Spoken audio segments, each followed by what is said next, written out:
Hello everyone, welcome to our channel job information and study update. চলে এসেছি আজকে নতুন আরেকটি ভিডিও নিয়ে। ভিডিওটির বিস্তারিত জানতে ভিডিওটি স্কিপ না করে শেষ অবধি দেখতে থাকুন।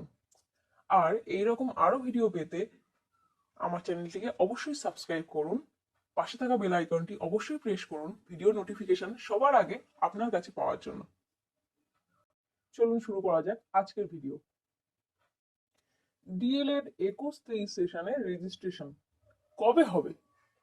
লিখিত পরীক্ষার 1 মাস পার হয়ে গেল, এখনো অবধি কোনো খবর নেই। তাহলে কি এক্সটার্নাল হবে না? পরীক্ষা ছাড়াই কি নাম্বার দিয়ে দেওয়া হবে? এরকম কিছু কি হতে পারে? না বন্ধুরা, এরকম কিছু কখনোই সম্ভব নয়। পরীক্ষা ছাড়া কোনোভাবেই এক্সটার্নালের নাম্বার দেওয়া কোনোভাবেই সম্ভব নয়।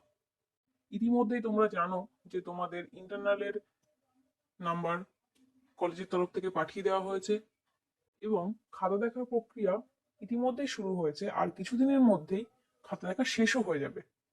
তাহলে এক্সটার্নাল কবে হবে? কবে তোমাদের কোর্সটি শেষ হবে? কবে তোমরা রেজাল্ট পাবে? অনেকেই বলছে টেট 2022-এর নোটিফিকেশন আসবে কিছুদিনের মধ্যে। তাহলে কি 21-23 সেশন ইন্টারভিউর সুযোগ পাবে না? তাহলে বলে রাখি, এই বিষয়ে চিন্তার কোনো কারণ নেই। 1 সপ্তাহের মধ্যে এক্সটার্নালের নোটিশ আসতে চলেছে এবং মার্চ মাসের প্রথম সপ্তাহ থেকে মার্চ মাসের দ্বিতীয় সপ্তাহের মধ্যে এক্সটার্নাল পরীক্ষা সম্পন্ন হবে এবং তারপর যত দ্রুত সম্ভব তোমাদের রেজাল্ট প্রকাশ করা হবে। এবং এক্ষুনি এই 10-15 দিনের মধ্যে কোনোভাবেই টেট 2022-এর ইন্টারভিউ নোটিশ আসছে না। এই বিষয়ে তোমরা অবশ্যই নিশ্চিন্ত থাকো। 21-23 সেশনের টোটাল প্রক্রিয়া কমপ্লিট হয়ে যাওয়ার পরেই ইন্টারভিউ নোটিশ আসবে এবং 21-23 সেশন অবশ্যই ইন্টারভিউ সুযোগ পাবে। ডিএলএড 21-23 সেশনকে বাদ দিয়ে টেট 2022-এর ইন্টারভিউ কোনোভাবেই হবে না এবং 21-23 সেশনকে ধরে টেট 2022-এর জন্য খুব তাড়াতাড়ি খুব ভালো দিন আসতে চলেছে।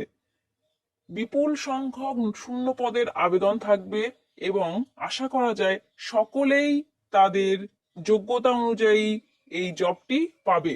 অর্থাৎ প্রাইমারি বোর্ডের টেট 2022-এর শিক্ষক নিয়োগ প্রক্রিয়া খুব তাড়াতাড়ি শুরু হতে চলেছে এবং সেই প্রক্রিয়াতে সমস্ত যোগ্য প্রার্থী টেট পাসরাই চাকরি পাবে।